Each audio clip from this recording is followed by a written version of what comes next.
acara reuni akbar alumni Darul Fikri tahun 2055.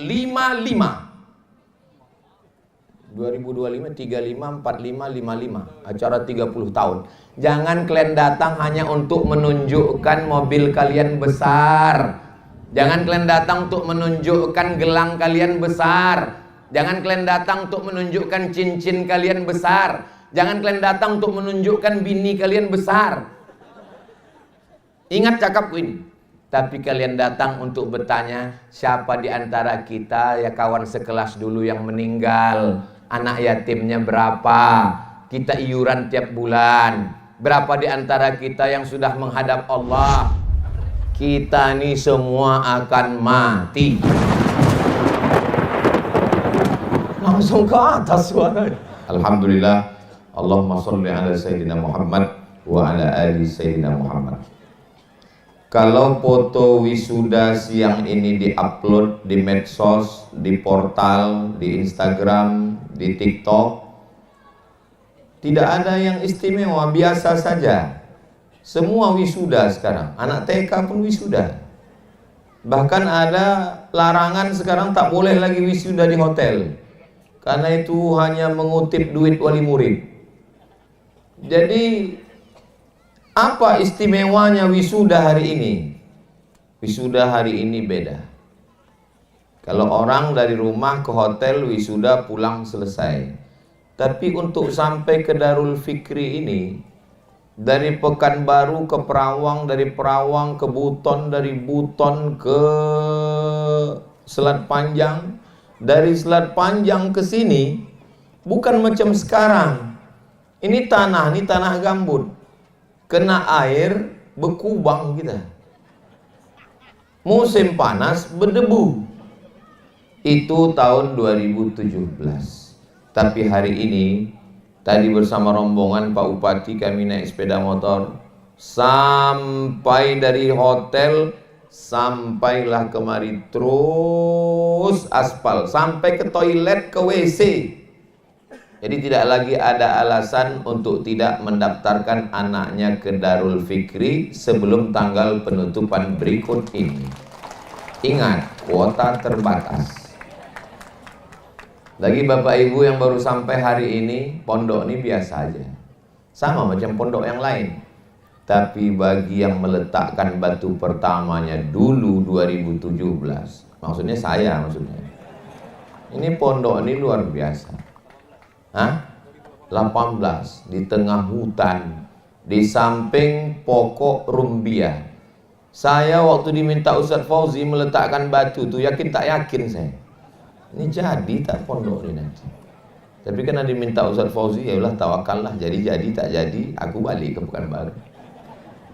Jadi memang perjuangan Ustadz Fauzi beserta para ustadz dan ustazah, kita doakan beliau sehat panjang umur. Ini kalau tidak diceritakan begini ke anak-anak ini, adik-adik ini, ke wali murid, ke bapak-bapak yang baru bertugas kemari, ada Pak Kapolres, ada Pak Dandim, ada Pak, kalau angkatan laut apa namanya? Dan Lanal. Iyalah pokoknya ujungnya angkatan laut. Bapak anggota dewan, ini perlu saya ceritakan nih, mengulang memori kita bahwa perjuangan sampai hari ini adalah perjuangan panjang. Orang-orang yang tak saya sebutkan namanya, yang udah bertungkus lumus, yang susah payah, berdarah-darah, meneteskan air mata, mudah-mudahan kalau mereka masih hidup, sehat badan, panjang umur. Kalau sudah meninggal dunia, diselamatkan Allah dari azab kubur, insyaallah. Amin ya rabbal alamin. Dulu sahabat kami asli putra daerah dari Meranti ini, Ustadz Muhammad Mukhlisin, alumni Al-Azhar Kairo Mesir. Kalau mau ke Al-Azhar mesti hafal Al-Quran, mesti bisa baca kitab. Beliau disekolahkan orang tuanya menyeberang ke Pulau Jawa. Tamat dari pondok di Jawa, baru beliau ke Mesir. Tapi sekarang Bapak Ibu, bukan menyepelekan Pulau Jawa, di sana para kiai, para alim, para ulama, hadratul muhtaramin wal mukarramin. Sekarang siapapun yang susah untuk naik kapal laut, bis, pesawat, tak perlu jauh-jauh. Adapun masalah kualitas, Pondok Darul Fikri pernah juara baca kitab nasional. Adapun masalah hafalan Quran, Pondok Darul Fikri duduk sekali duduk 30 juz. Kita memang sekali duduk 3 juz, juz pokat, juz melon, juz mangga. Sekali duduk store tak menengok Quran 30 juz. Nama Ananda beserta ayah ibunya yang naik ke atas tadi Durratul Yatimah. Durratu artinya permata, pakai dal. Durratu, permata. Yatimah, tunggal satu-satunya. Karena memang dia yang satu-satunya yang nyetor 30 juz. Sesuai dengan namanya. Jadi kalau ada orang mengatakan, apa betul nama itu adalah doa Pak Ustadz? Ya, ayahnya mengasih nama. Mudah-mudahan ini menjadi permata satu-satunya. Memang betul. Salah ayahnya juga. Coba buat namanya agak banyak sedikit. Insya Allah adik-adiknya juga nanti akan menjadi penghafal Quran, insya Allah. Amin ya Rabbal Alamin. Pesan yang mau saya sampaikan ini khusus kepada adik-adik, anak-anak saya, para wisudawan dan wisudawati. Siap mendengarkan? Siap mengingat? Awas kalau tidak. Saya TK tak di wisuda, SD tak ada wisuda, SMP tak ada wisuda, SMA tak wisuda, aliyah pun tak ada wisuda. Di pondok saya tak pernah wisuda. S1 saya tak ikut wisuda. S2 juga tidak wisuda, S3 pun tak wisuda. Makanya tak pernah saya posting saya wisuda di Instagram. Tapi saya punya ijazah. Jadi kalian sudah ujian, sudah wisuda, ini nikmat besar. Bagi sebagian orang wisuda itu biasa aja. Tapi bagi saya yang udah 48 tahun belum pernah di wisuda ini, setiap menengok orang wisuda, sedih juga hati saya.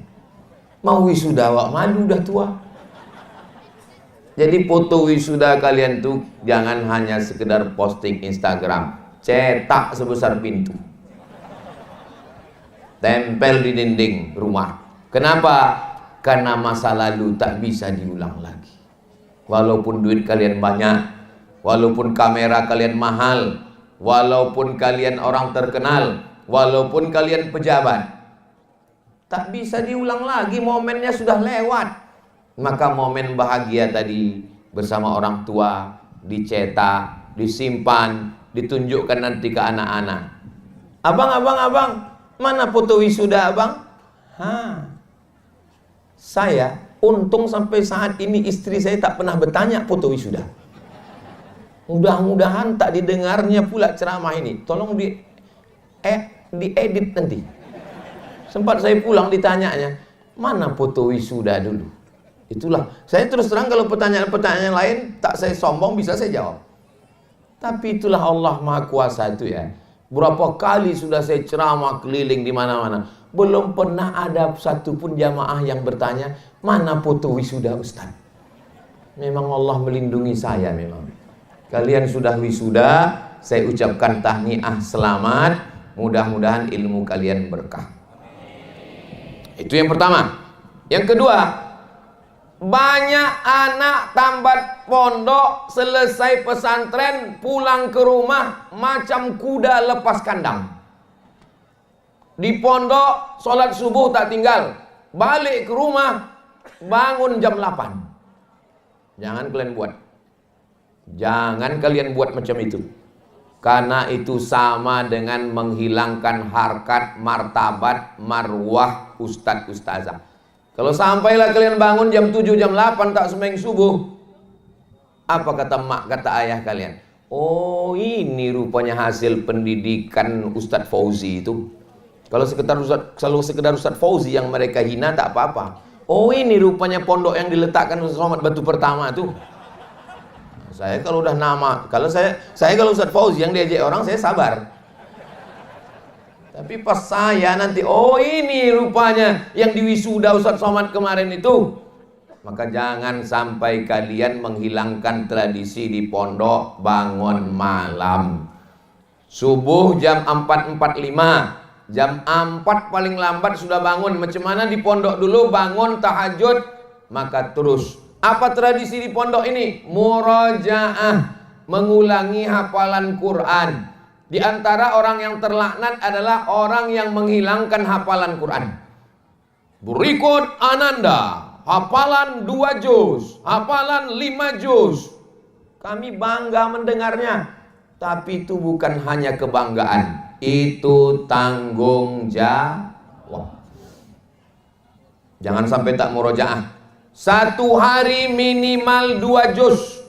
Karena kalau tidak di murojaah, walaupun kalian juara internasional di Makkah, hilang hafalan. Maka murojaah, baca dalam sholat, baca selesai sholat. Saya tidak akan keluar rumah sebelum murojaah. Jangan tunda murojaah. Nantilah murojaah asar, nantilah murojaah maghrib, nantilah murojaah isya, nantilah murojaah sebelum tidur. Jangan. Pagi bangun jam 4, tahajud, syukur-syukur waktu tahajud itu ayat itu dibaca dalam sholat. Tapi nanti kalau tak ingat Pak Ustaz macam mana? Boleh buka. Dalilnya mana? Sayyidatuna Aisyah sholat imamnya menengok mushaf. Boleh. Jadi kalau kalian ada handphone, di dalam handphone itu ada Quran digital, kalian buka memang ayat yang mau dimurajaah. Pas lupa boleh nengok. Tapi matikan dulu datanya, matikan. Karena khawatirnya pas sholat datang pula orang nelpon. Iya sebentar Ustaz. Datang. Nah, jadi kalau kalian pegang Quran, boleh dalam sholat sunnah. Jangan sampai tunda murojaah. Yang hilang tak bisa dibalikkan lagi. Maka murojaah. Saya tak akan keluar rumah pagi ini sebelum murojaah. Saya tidak akan aktivitas sebelum murojaah. Kuncinya adalah disiplin. Tentang masalah sholat, tentang masalah murojaah, tentang masalah baca kitab.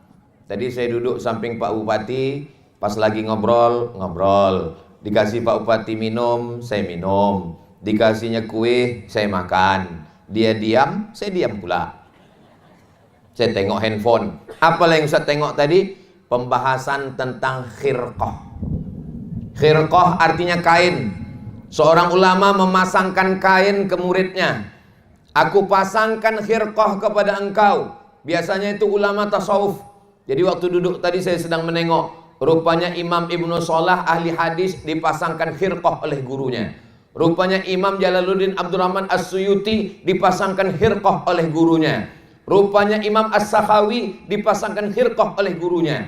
Bahkan Syekh Abdul Qadir Al-Jilani, mursyid tarekat Qadiriyah, 2 orang dari dia ke bawah, Ibnu Taimiyah dipakaikan khirqah oleh gurunya. Dan sanadnya ke Imam Abdul Qadir Al-Jilani hanya 2 rawi. Itulah yang saya tengok tadi. Sampai hari ini saya masih baca kitab, walaupun tak bawa kitab. Karena kitab sekarang bisa dicari pada Syekh www.google.com.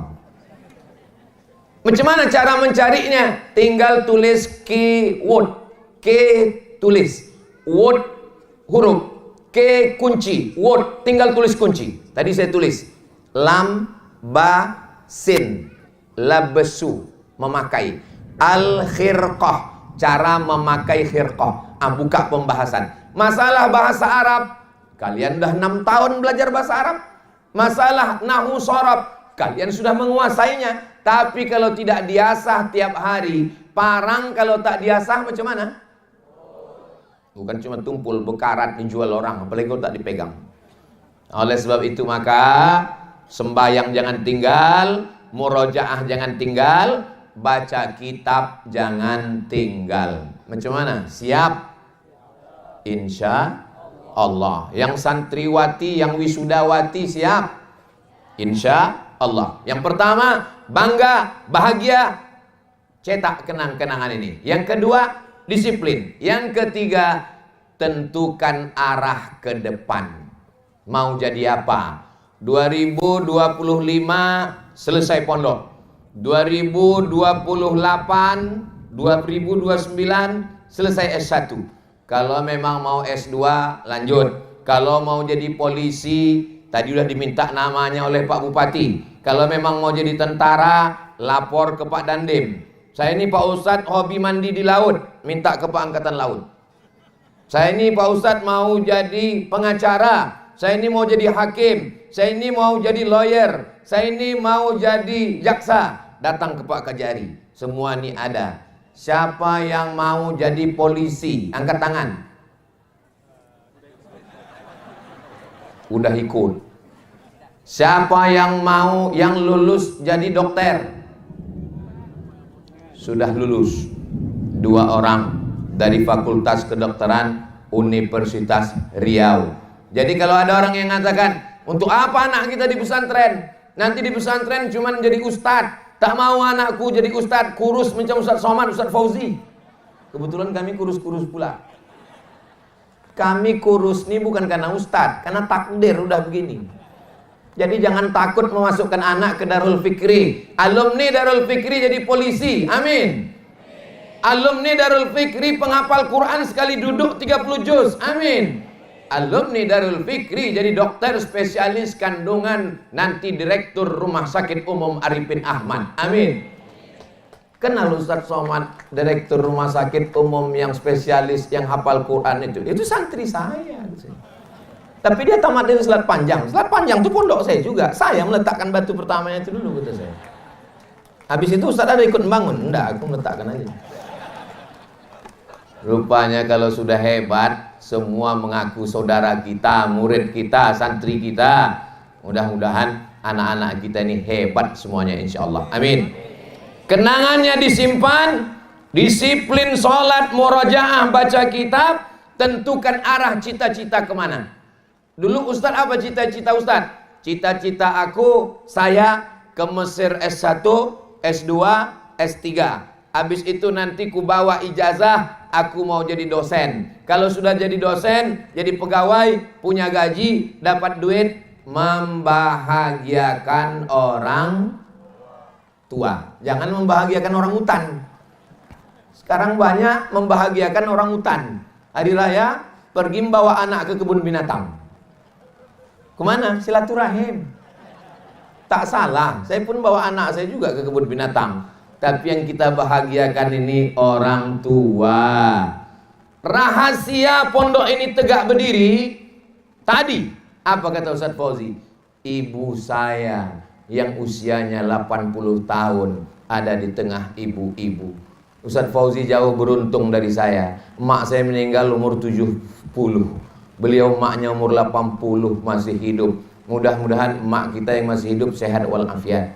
Yang sudah meninggal dunia diampunkan Allah dosanya, dilapangkan kuburnya, diberikan tempat yang layak. Kalau emak kalian masih hidup, ayah kalian masih hidup, jangan lawan. Apapun kata dia, diam. Kalau belum bisa kalian membahagiakannya, jangan menyusahkannya. Kalau pergi ke Selat Panjang, jangan lupa membawa kawan-kawan. Tausiah ini tak bisa panjang karena udah turun hujan. Berikutnya yang keempat. Yang keempat adalah bahwa nanti kalau kalian sudah jadi orang hebat, jadi orang besar, jadi pejabat, jadi angkatan larat, angkatan laut, angkatan udara, polisi, gubernur, bupati, pegawai, ASN, penguasa di Riau, datang lagi kalian ke pondok ini, bangun kelas, bangun asrama, bangun tempat makan, bangun WC toilet, bangun tempat mandi, bangun tempat rumah guru, bangun masjid. Macam mana? Siap? Dari bunyinya macam tak siap. Mungkin kalian ibu rumah tangga, mungkin kalian ustazah biasa, tapi laki kalian orang kaya, punya sawit tak habis 7 keturunan. Malu pula mengaminkannya. La ilaha illallah. Bawa laki kalian kemari, bilang sama dia, "Bang, ayo kita ke pondok yang dulu batunya diletakkan almarhum Ustadz Somad. Aku waktu itu udah mati udah.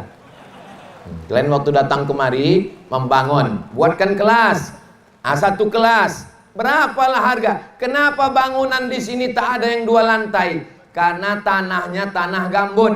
Tanah gambut nih mesti ditanam tiang pancang. Beda sama orang di kota Pekanbaru sana. Tinggal cakar ayam bisa berdiri ke atas. Itulah maka satu lantai. Goyang, retak, pondasi. Tapi tanah masih luas insya Allah. Saya mau setelah acara ini santri makin banyak, jamaah sekeliling yang sudah mewakafkan tanahnya. Alhamdulillah. Ini kurang, maka saya nanti insya Allah datang orang. Ustaz Somad, saya sudah mendengar tausiah Ustaz waktu acara wisuda itu ada tanah Pak Ustaz, saya wakafkan. Tanah siapa Pak? Enggak tahu. Mana bisa mewakafkan tanah orang? Tanah kebun sagu, kebun getah, kebun karet habis dijual orang. Tapi tanah yang kekal abadi sampai hari kiamat, inilah dia tanah pesantren Darul Fikri. Tanah ini tak bisa dijual, tanah ini tak bisa dihibahkan, tanah ini tak bisa diwariskan. Tanah ini akan ada sampai hari kiamat insya Allah. Amin. Di mana bagian tanah yang kita letakkan batu itu dulu Ustaz? Situ. Ada dibuatkan agak macam monumen lah, ada. Ana tahu datang nanti Mizian Hazik Abdillah, Sami Ahmad Mesbahi Ibadillah, mau ditengoknya di mana dulu ayah kami meletakkan batu pertama. Lalu kata anak Ustadz Fauzi, disinilah ayah kalian dulu meletakkan batu pertama, habis itu tak ada ditambahnya batu kedua dan ketiga. Bapak Ibu yang dimuliakan Allah SWT, saya tak pernah mengajar anak bapak, saya tak pernah membangunkannya subuh, saya tak pernah mendengarkan bacaan Qur'annya, saya tak pernah mengasih makannya, saya tidak pernah memukulnya, saya tak pernah mengajarnya. Tapi pas acara wisuda, saya yang diminta tanda tangannya, saya yang diminta berfoto di depan. Itu kelembutan hati Ustadz Fauzi dan Ustadz-Ustazah lainnya. Saya minta maaf, 10 jari ku angkat 11 dengan kepala atas kelancangan, kekhilafan, kesilapan, kesalahan. Dari 2018 sampai keluar alumni pertama ini, tidak pernah Ustadz Fauzi ini sekalipun membawa proposal. Tak pernah minta bawakan, tolong bisikkan ke bupati, mintakan ke gubernur. Tidak pernah. Anak-anak ini tes polisi, tolonglah bisikkan Ustadz kenalan. Tak pernah ada. Ini anak ikut tes kedokteran, tolonglah Ustadz datang ke dekan Fakultas Kedokteran Undri, datanglah ke rektor. Tak pernah. Karena dia hanya meminta kepada Allah. Kuat munajatnya kepada Allah. Tak pernah dia memohon dan meminta kepada manusia. Jadi kalau Bapak Ibu berharap menunggu datang Ustadz Fauzi meminta, tidak akan pernah ada. Dia meminta hanya kepada Allah. Allah mengetuk hati Bapak Ibu. Maka kalau hati masih bisa diketuk, khawatirnya nanti tak lagi bisa diketuk karena sudah shadaqallahul azim. Inna lillahi wa inna ilaihi raji'un. Bapak Ibu wali murid sekalian, anak kalian dididik 6 tahun, SMP 3 tahun, SMA 3 tahun. Siapa di antara Bapak Ibu yang sanggup membangunkan anaknya dari jam 4 subuh, mengontrol, mengajar, mendengarkan bacaan Quran, sampai tidur jam 10 malam? Tak ada. Saya pun tak sanggup mendidik anak saya. Makanya saya serahkan ke pesantren. Anak saya wajib masuk pesantren. Ponakan saya wajib masuk pesantren. Anak saudara saya wajib masuk pesantren. Yang tak mau masuk pesantren, saya pecat jadi anak kemanakan. Tidak ada alasan. Siapa di antara Bapak Ibu yang bisa mengontrol anaknya main handphone, kecanduan game online, judi online, pinjaman online, micat cewek online? Tak bisa. Jangankan anak-anak ini. Jangankan anak-anak ini. Bapak-bapaknya pun belum tentu selamat. Razia handphone di Pekanbaru. Yang merazia kawan saya, guru di salah satu sekolah. Panggil, tarik semua handphone anak-anak. Di Darul Fikri boleh main handphone? Tak boleh. Ini sekolah, tak bisa dilarang. Anak-anak main handphone. Pegang handphone. Diperiksa sama guru. Isinya macam-macam. Panggil wali murid. Datang emaknya. Bu, anak ibu ini keterlaluan. Isi handphonenya macam-macam. Mesti kami ambil handphonenya. Ini mesti diajar. Apa kata si ibu? Mohon maaf Pak, itu handphone suami saya. Bukan kenakalan anak-anak sekarang ini, kenakalan orang tua. Maka kalau ibu tak sanggup mendidik anak, serahkan ke Darul Fikri. Kalau ibu tak sanggup mendidik suami, serahkan ke Darul Fikri. Kita letakkan di asrama yang tak berdinding nanti. Nanti kita buatkan kelas khusus untuk laki-laki gatal. Tapi yang dimuliakan Allah Subhanahu wa ta'ala. Ini di luar sana anginnya kencang, puting beliung, ombaknya tajam. Tapi kalau sudah masuk ke Darul Fikri, Darul artinya rumah, Fikri artinya berpikir. Di sini anak bapak ibu berpikir nahwu sorob, berpikir tafsir Quran, berpikir mau jadi apa, berpikir. Di luar sana anak-anak tak sempat berpikir. Asik apa? Menembak musuh yang tak mati-mati. Tak makan, tak minum, tak sembahyang, tak sholat, tak sekolah, tak mandi di kamar. Kenapa? Kecanduan game online. Duitnya dari mana? Di fotonya KTP emaknya, pinjaman online. Yang saya ceritakan ini fakta nyata atau hoax? Terserah. Kalau tak ada yang percaya, tengok anak kalian nanti. Ustaz ini main ancam-ancam aja. Bapak Ibu yang dimuliakan Allah Subhanahu wa ta'ala, kenangan yang indah ini pegang. Murajaah, disiplin, sholat, siapkan. Tentukan arah cita-cita ke depan. Kalau sudah jadi orang, jangan lupakan pesantren. Datang ke Darul Fikri. Bangunkan satu kelas khusus. Tadi yang lulus polisi, buatkan nama kelasnya kelas syurtoh. Tadi yang lulus jadi dokter, nama kelasnya kelas objin. Hah? Jin tuh Pak Ustadz. Objin artinya spesialis kandungan. Ada namanya kelas SPOT. Apa itu? Spesialis ortopedi tulang belakang. Kau spesialis apa? Ini Pak Ustadz. Apa itu? Aku jual otak-otak. Baik yang dimuliakan Allah. Jadi apapun kalian, jadi polisi. Misalnya kalian jadi polisi, tugas pindah sana, pindah sini, pindah sana, pindah sini, pindah sana, pindah sini, pensiun, mati. Jadi polisi, mati. Jadi tentara, mati. Pak polisi sama tentara yang tertinggung. Saya sedang mencerita ke orang ini jadi polisi. Jadi anggota dewan, apa pula kalian takut bilang mati? Jadi ustadz, pas giliran aku kuat suara kalian. Kita ini semua akan mati. Langsung ke atas suaranya. Ngeri-ngeri sedap juga ceramah sih. Yang kekal abadi ini.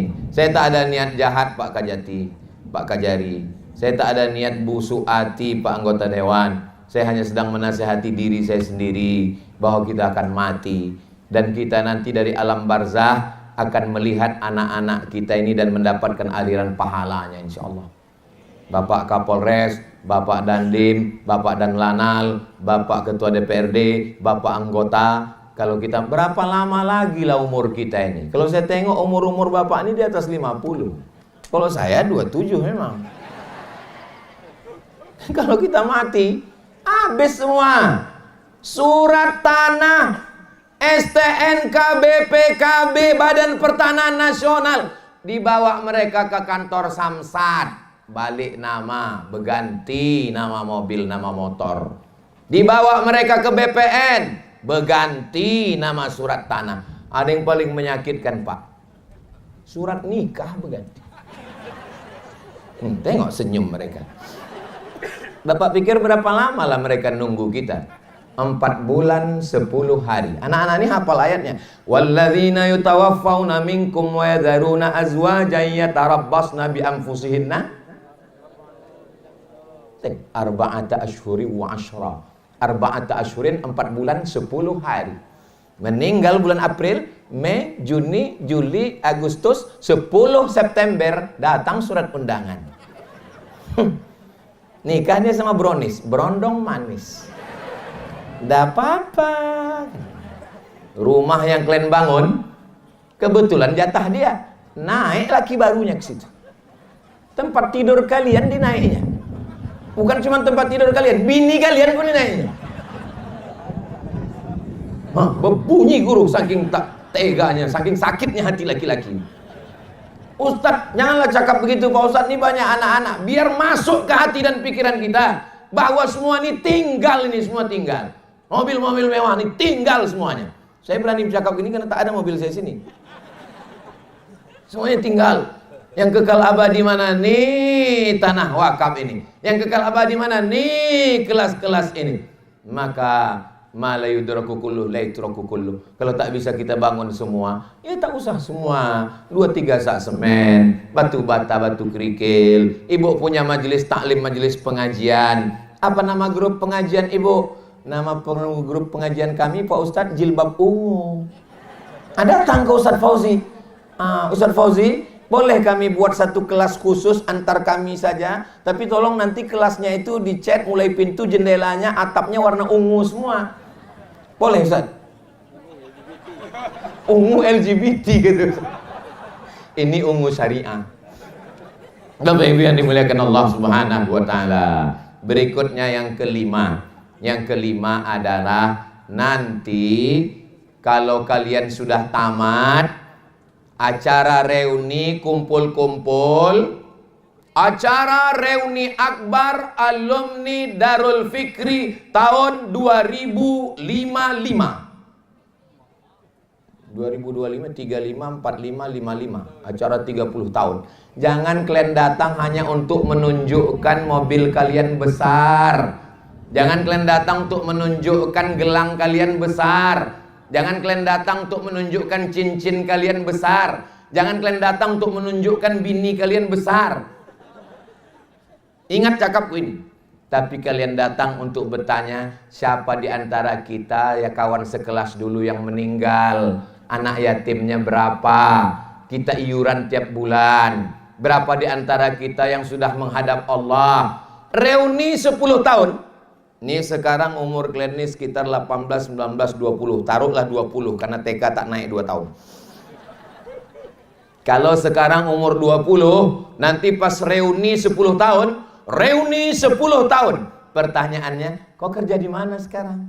Kau udah nikah apa belum? Rumah kau di mana? Tapi kalau reuni 20 tahun, sudah mulai bertanya, kau sakit apa? Aku pinggangku ini. Itu saraf terjepit. Ingat kau si Anul kawan sekelas kita dulu? Iya, udah duluan. Reuni 30 tahun, umur udah 50, mulai bertanya sesuai dengan judul lagu dangdut, tunjukkan padaku di mana kuburnya. Reuni 50 tahun tak jumpa, 50 tambah 20, 70. Pertanyaannya semakin berbisik. Kau pakai pempes mereka. Semua akan menua, guys. Semua akan berubah, besti. Yang nggak berubah tuh satu, hubungan kita. La ilaha illallah. Bahwa kita dulu pernah sama-sama susah, kita sama-sama santri. Kalau jumpa acara reuni, jangan cerita aku sekarang udah jadi ini, aku sudah ini. Ceritalah tentang masa lalu. Ceritalah tentang kenangan indah. Kau macam-macam ingat aku muka. Siapa ini ya? Oh iya, kau yang mencuri bumbu pecel aku dulu. Ini macam-macam ingat siapa ya? Tapi udah agak gemuk badannya sekarang. Inilah dulu waktu sembahyang sujud tak bangkit-bangkit itu.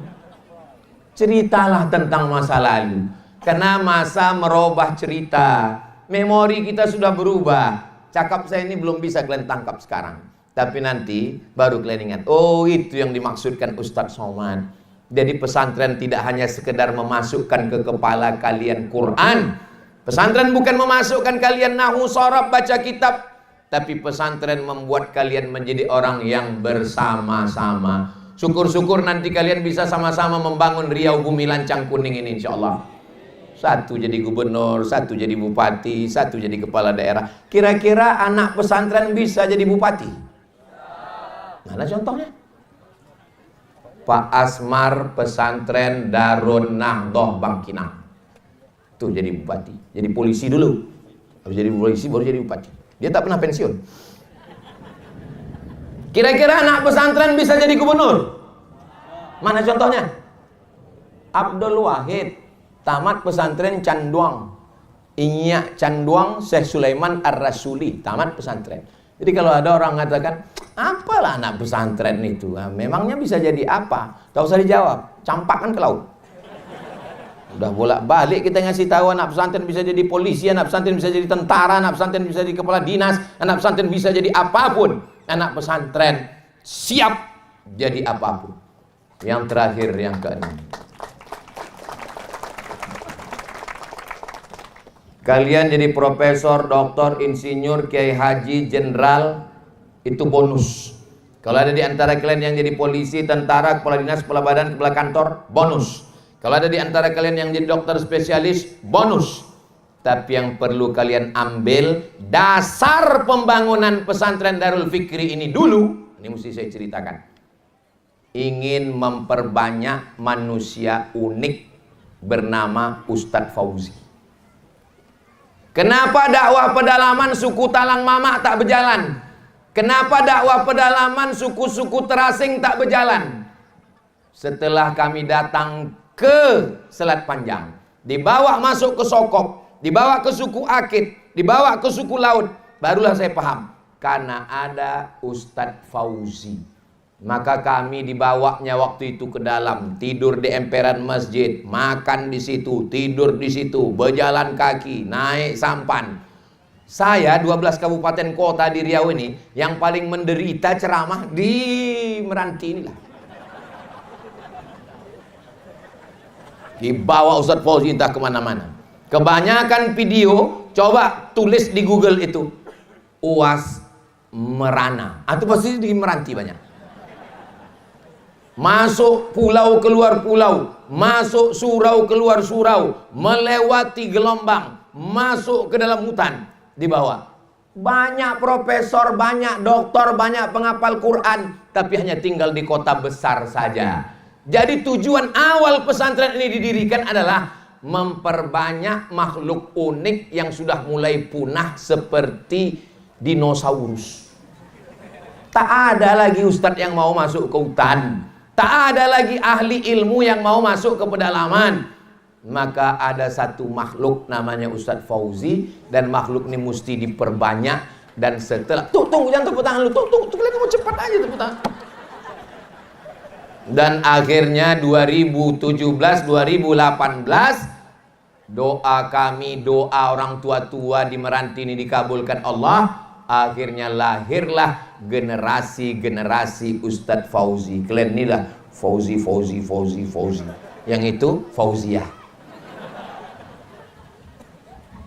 Nanti kalau kalian jadi dokter setelah selesai, jangan kalian cuma di rumah sakit mewah mahal. Jangan kalian cuma mengoperasi sesar bini orang kaya, bini pejabat. Kalian masuk lagi ke dalam. Hadiri acara khitan masal bersama Ustadz Somad. Saya waktu itu masih hidup. Kalau bapak ibu ini udah banyak yang meninggal. Kita nanti akan hidup. Masih mau kalian bawa saya masuk ke hutan? Masih mau lagi kita masuk ke pulau-pulau? Siap berjuang? Takbir! Nanti orang ini akan nelpon saya. Ustadz Somad, ya, masuk lagi kita ke dalam urusan Pak Ustadz. Siap, saya bilang. Tapi online. Masuk lagi dah. Kita ke dalam itu tak bisa tabligh akbar. Kita ke dalam itu tidak bisa ceramah. Tapi kita bisa memberikan pelayanan kesehatan gratis. Kok kabarnya sekarang di Angkatan Laut ya? Iya. Bisa kau buatkan kapal untuk puskesmas di tengah laut. Kita ke pulau-pulau. Oke, siap. Terus dokternya siapa? Dokternya kan ada dari perempuan Rumah Sakit Umum Arifin Ahmad. Oke, berangkat kita ke dalam. Siapa nanti yang bawa? Ustadz Somad. Hadiri khitan masal di pedalaman bersama Ustadz Somad. Pemotongan pertama oleh Ustadz Somad. Satu pun tak ada yang mau mendaftar. Takut orang salah potong, habis. Nggak bisa kita masuk ke dalam itu tabligh akbar ceramah. Yang bisa kita lakukan adalah pelayanan kesehatan, pemeriksaan ibu hamil gratis, acara pemeriksaan orang yang kena penyakit tumor, kanker dan macam-macam. Kalau ini bisa kita langsungkan, ini bisa kita lanjutkan. Cerita tentang Ustadz Fauzi ini hanya baru dari mulut ke mulut. Saya belum menengok ada bukunya. Ustadz Fauzi kalau kalian harapkan dia bercerita tentang dirinya, tidak akan. Kalau kalian harapkan Ustadz Fauzi bercerita tentang dirinya, menulis tentang dirinya, sampai mati kalian tak akan dapatkan cerita itu.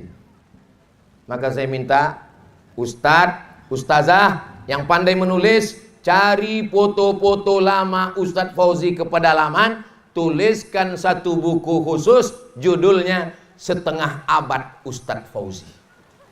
Cerita tentang kenal. Tolong cari juga foto saya sama beliau itu. Tak banyak, satu foto jadilah. Karena pesantren ini asbabun nuzulnya, kronologis terwujudnya pesantren ini bukan ujuk-ujuk tiba-tiba ada. Nggak. Ini berawal dari dakwah pedalaman. Kita nggak bisa begini selamanya Ustadz Fauzi. Umur kita ini terbatas. Sekarang Ustadz masih muda, masih sehat, masih bisa naik sampan malam-malam ke dalam. Tapi istri Ustadz tinggal, anak Ustadz tinggal. Ibu, bapak dengarkan pidato Ustadz Fauzi tadi. Semua disebutkannya. Bupati, wakil bupati, kepala dinas, kajari, Kapolres, Dandim, semua. Ada satu yang tak disebutkannya. Tak disebutkannya istri saya. Ada disebutnya tadi? Tak ada. Itu menunjukkan istrinya sabar. Coba kalau istrinya pengamuk. Balik dari sini, kenapa abang tak sebut nama aku tadi? Bermalam-malam, berbulan, berhari-hari, berminggu-minggu, beliau pergi berkeliling dari satu pulau ke satu pulau berdakwah. Istrinya sabar. Saya orangnya kan segan menanya-nanya. Sampai saya curiga dulu. Saya kira beliau ini sebatang kara. Tak ada anak bininya. Rupanya ada anaknya, ada istrinya. Tapi istrinya yang pertama adalah dakwah. Yang pertama adalah mengajak orang ke jalan Allah. Maka tolong carikan fotonya. Ceritanya yang panjang-panjang. Orang sekarang udah malas membaca. Foto aja. Ini foto Ustadz Fauzi tahun sekian masuk ke suku ini. Ini foto dia waktu penyerahan kapal dakwah di Sungai Duku. Ini foto beliau waktu sama Ustadz Somad masuk. Untuk foto itu agak besar sedikit. Ini waktu dia peletakan batu pertama. Untuk apa Ustadz itu? Itu untuk apa? Supaya nanti setiap kalian wisuda tahun depan, setiap alumni punya buku itu pegang. Dan nanti kalian akan menengoknya sampai anak cucu kalian. Disitulah waktu bini kalian nanya, abang dulu dari pesantren mana bang? Dari Darul Fikri. Ada buku cerita tentang tokohnya. Ini ditengoknya. Oh, dikirimkan mereka lah Al-Fatihah untuk semua yang ada gambarnya di situ. Untuk kami berdua lah. Ada orang-orang yang namanya tak disebut, gambarnya tak ada, tapi pahalanya lebih besar daripada Ustadz Somad yang berdiri di sini. Orang-orang yang tidak dipandang oleh manusia, tapi malaikat selalu merindukan amalnya.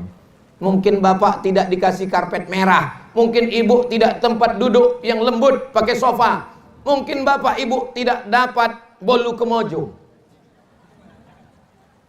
Tapi Allah menyediakan balasan yang luar biasa untuk kalian guys. Semuanya akan mendapatkan kebaikan-kebaikan insya Allah. Amin ya rabbal alamin. Tolong nanti setiap santri, wisudawan dan wisudawati tuliskan ringkasan sambutan saya ini.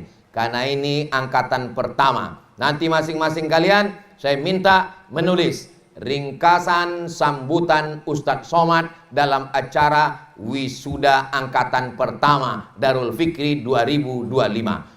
Tapi kami nggak nulis, nggak ingat Pak Ustadz. Bisa diulang balik di channel Ustadz Abdul Somad Official. Subscribe, like, share, and comment. Ibu-ibu yang ada di sana, jelas suara saya? Nah, angkat tangan berarti jelas tuh. Akhirnya saya ucapkan tahniah, selamat. Kalian termasuk yang lulus. Berapa banyak adik-adik kalian yang tereliminasi? Berapa banyak kawan-kawan kalian yang tak selesai sampai ke garis finish? Kalian sudah lulus. Tapi khusus yang bajunya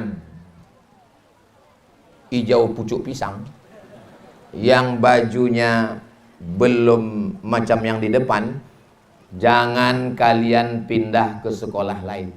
Kalian lanjutkan SMA di sini.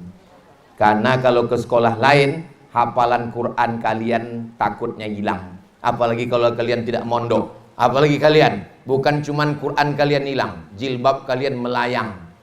roh kalian terbang. Tapi kalau kalian di sini, Ustadz Fauzi mendoakan kalian beserta para asatidz, baju kalian terjaga, aurat kalian terjaga. Nanti selesaikan 30 juz, duduk sekali store. 3 tahun lagi baru kalian tamat SMA. Setelah itu terbanglah sejauh mata memandang. Selesaikan S1, S2, S teler, S cendol, S doger, S bandung. Setelah itu pulang ke bumi lancang kuning, membangun Riau baldatun thayyibatun wa rabbun ghafur. Itulah yang dapat saya sampaikan. Akhirnya saya ucapkan selamat, tahniah, semoga bermanfaat untuk umat dan bangsa. Barakallahu fikum. Saya tutup dengan pantun penutup, menangkap puyuh di Bukit Selasi. Thank you dan terima kasih. Wassalamualaikum warahmatullahi wabarakatuh.